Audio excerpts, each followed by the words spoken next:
Muito bom dia para você, meu irmão, minha irmã. Nosso evangelho hoje está em Mateus, capítulo 10, dos versículos 16 ao 25. E aqui Jesus dá uma série de conselhos e até mesmo, de certa maneira, profetiza sobre coisas que iriam acontecer aos seus seguidores. Então ele fala sobre pessoas que seriam entregues, pais entregando filhos, filhos entregando pais, sofrimento, perseguição, pessoas chicoteadas por conta de defenderem, de serem seus seguidores, de defenderem o seu nome. E ele diz que no momento em que, diz aos seus seguidores, que no momento em que eles fossem levados a julgamento, para que não se preocupassem, porque Deus daria a eles a palavra para ser dita, para que eles não se preocupassem sobre o que dizer. As palavras que fossem ditas não seriam deles próprios, mas viriam diretamente do Espírito do Pai, que fala por meio deles, fala por meio de nós também. E aí, é muito interessante porque na parte final, ele diz que nenhum aluno é mais importante que o seu professor, nenhum empregado mais importante que seu patrão. Portanto, o aluno deve ficar satisfeito em ser como o seu professor, e o empregado em ser como o seu patrão. E aqui é muito interessante porque Jesus está dizendo assim, olha, vocês devem ficar satisfeitos em serem como eu. Eu sou o professor, vocês são os alunos. Eu sou como se fosse o patrão e vocês são como empregados. E vocês devem ficar satisfeitos em serem como eu sou.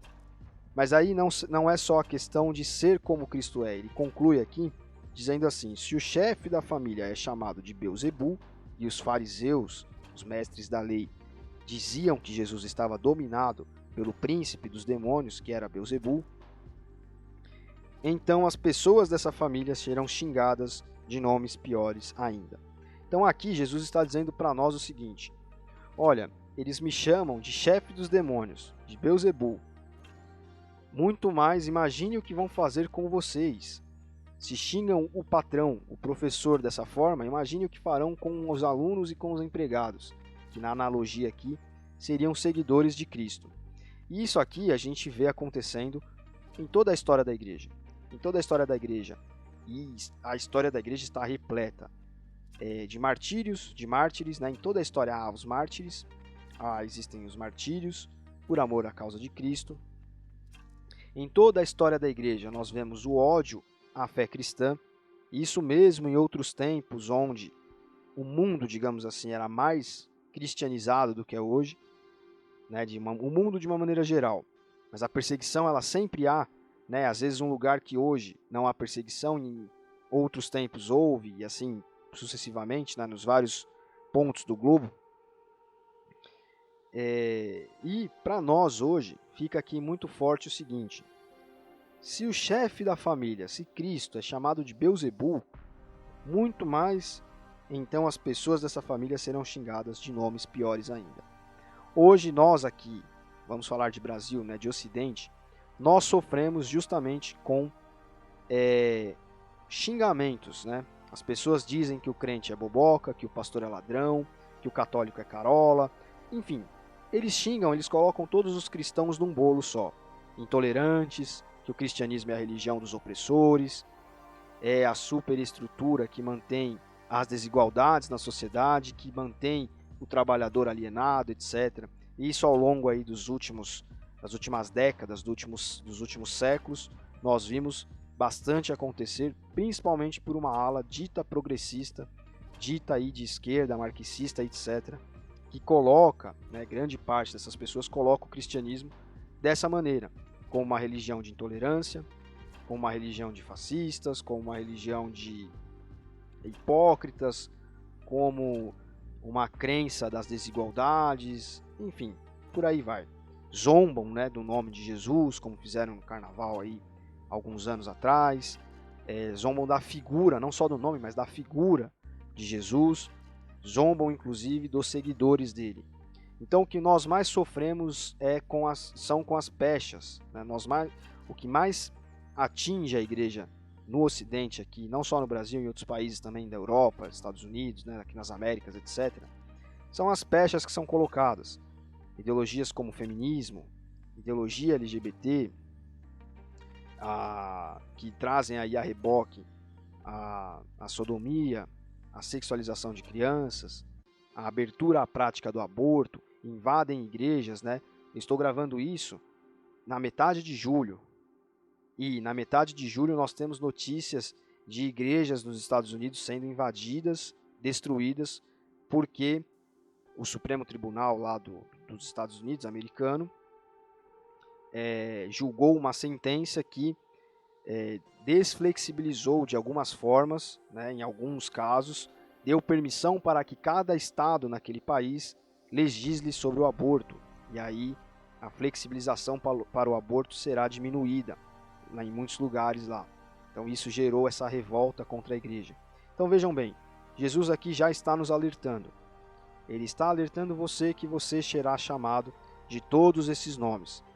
Mas peça sabedoria a Ele para que você saiba contra-argumentar, ore muito a Ele para que Ele aumente a sua fé e para que você consiga conversar com as pessoas, explicando primeiramente que o cristianismo não é nada disso que é dito. Que no cristianismo existem pessoas boas e ruins, como existe em qualquer outro lugar, né? Pessoas que o famoso joio e o trigo que nós conhecemos bem aqui das passagens de Cristo, que ele diz que isso existe e nós fomos alertados quanto a isso no nosso meio, como existe em outros lugares, né?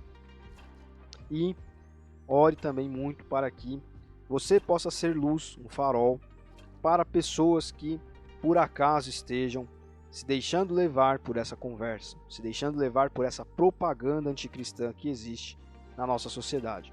Porque isso faz muito mal, isso corrompe as mentes das pessoas, né? Infelizmente. Então, nós precisamos ser faróis, né? Onde nós estivermos, para explicarmos às pessoas o que realmente nós cremos, o que realmente é ser cristão, e que nós não odiamos ninguém, nós não temos intolerância com relação a pessoa alguma. O que nós temos são crenças e valores pautados pela vida e por aquilo que está aqui escrito na Bíblia. Nós seguimos o Jesus do amor, e exatamente por isso nós procuramos obedecer aos seus mandamentos. E nós, por isso, pregamos contra o pecado. Tirar a vida de uma criança no ventre é pecado, é como um assassinato, né? Praticar o homossexualismo é pecado, embora ser homossexual não é necessariamente estar condenado ao inferno. Então que nós saibamos, por exemplo, aqui estou usando exemplos, né, bem do nosso tempo mesmo, mas que nós saibamos tratar essas pessoas com amor, mas também explicar a elas como é a obediência a Cristo. Que nós seguimos o Jesus do amor e por isso nós procuramos obedecê-lo. E que nós estejamos preparados para isso que Jesus diz aqui, sermos xingados. Ele foi chamado de chefe de Beelzebul. Você pode ser chamado de fascista, intolerante, ignorante, uma série de outras coisas, conforme ele aqui já nos alertou.